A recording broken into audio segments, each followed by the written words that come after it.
Hello friends, মই Sanjeev Talukdar universal crown director Vestige marketing private limited.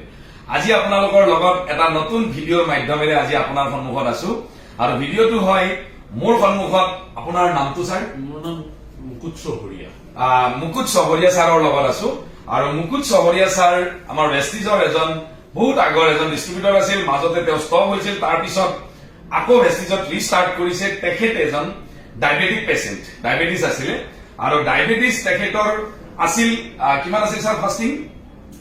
470 আছিল আৰু 350, মানে হয়তো ফাষ্টিং 350, 470 পিপি পোষ্ট পেৰেণ্টেল যিটো।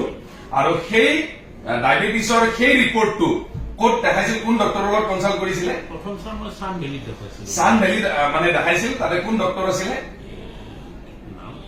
ওকে, চান ভেলীত দেখাইছিলে। আপোনাৰ কিমান বছৰৰ পৰা তাতে ট্ৰিটমেণ্ট চলি আছিলে?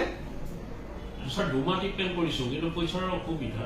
হয়, এটা সপ্তাহত মোৰ 10,700 গুচি যায়। এটা সপ্তাহত 10,700 টকাকৈ তেখেতৰ 10,700 ৰুপিজকৈ তেখেতৰ মেডিচিনত যায় আৰু ট্ৰিটমেণ্টৰ নামত। আৰু তাৰপিছত তেখেতে সেই মানে পইচাৰ অভাৱত তেওঁ ট্ৰিটমেণ্ট কৰিব পৰা নাছিল। ইন দি মিন টাইম ভেষ্টিজৰ প্ৰডাক্ট আপুনি পালে। ভেষ্টিজৰ প্ৰডাক্টটো আপুনি পোৱাৰ কি প্ৰডাক্ট খালে আপুনি?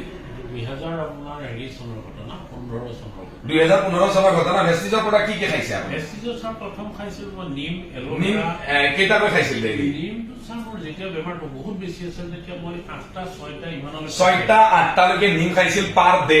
আৰু তাৰপিছত আৰু কি খাইছিলে? এলোভেৰা খাইছিলো। আৰু কি খাইছিলে আপুনি? ফ্লেক্স অইল খাইছিলো আৰু ননি খাইছিলো, স্পাইৰুলিনা খাইছিলো। মানে এনেকুৱা এটা প্ৰডাক্ট নাই ভেষ্টিজৰ, মই চব মানে একদম মালা ৰাখি দিলো। বৰ্তমান আপুনি আপোনাৰ চুগাৰৰ ৰিপৰ্ট কি? নৰ্মেল। এতিয়া এইমাত্ৰ মই মিঠাইটো খালো। এইমাত্ৰ তেখেতে আমাৰ ৰসগোল্লা খালে, আমাৰ লগত অফিচতে বহি আছে আৰু তেখেতৰ বৰ্তমান চুগাৰ নীল নহয়, কণ্ট্ৰলত আছে। আৰু টোটেলি আপুনি এতিয়া এলোপেথিক মেডিচিন ব্যৱহাৰ কৰেনে? ছাৰ এতিয়া কণ্টিনিউ নকৰে। তেখেতক কেতিয়াবা দৰকাৰ হলে এলোপেথিক মেডিচিন ইউজ কৰে, বাট ভেষ্টিজৰ প্ৰডাক্ট বৰ্তমান তেওঁ কণ্টিনিউ কৰি আছে। আৰু যেতিয়া তেওঁ ভেষ্টিজৰ প্ৰডাক্ট লৈছিল গ্লুকোহেল্থ নাছিলে আৰু বৰ্তমান তেওঁ নিমৰ লগত গ্লুকোহেল্থটো লোৱা আৰম্ভ কৰিছিল। সো এইটো আছিল আমাৰ ইনফৰমেশ্যন আপোনাৰ সন্মুখত যে এজন ডায়েবেটিক পেচেণ্ট মুকুট চহৰীয়া ছাৰ, যিজন ব্যক্তিৰ ফাষ্টিং আছিল 350 আৰু পিপি আছিল 470, আৰু সেইজন ব্যক্তিয়ে এলোপেথিক মেডিচিন ইউজ কৰিছিল য'ত পাৰ উইক 10,700 ৰুপিজ তেওঁৰ এক্সপেন্স হৈছিলে। আৰু সেই টকাটোৰ অভাৱত তেখেতে মাজতে 2 মাহ 3 মাহ ট্ৰিটমেণ্ট কৰিব পৰা নাছিল, তেওঁৰ চুগাৰ বাঢ়ি গৈছিল। আৰু তেখেতে কোৱা মতে মৃত্যুৰ মুখৰ পৰা, মৰাৰ মুখৰ পৰা তেওঁ বাচি আহিছে ভেষ্টিজৰ প্ৰডাক্ট ব্যৱহাৰ কৰি।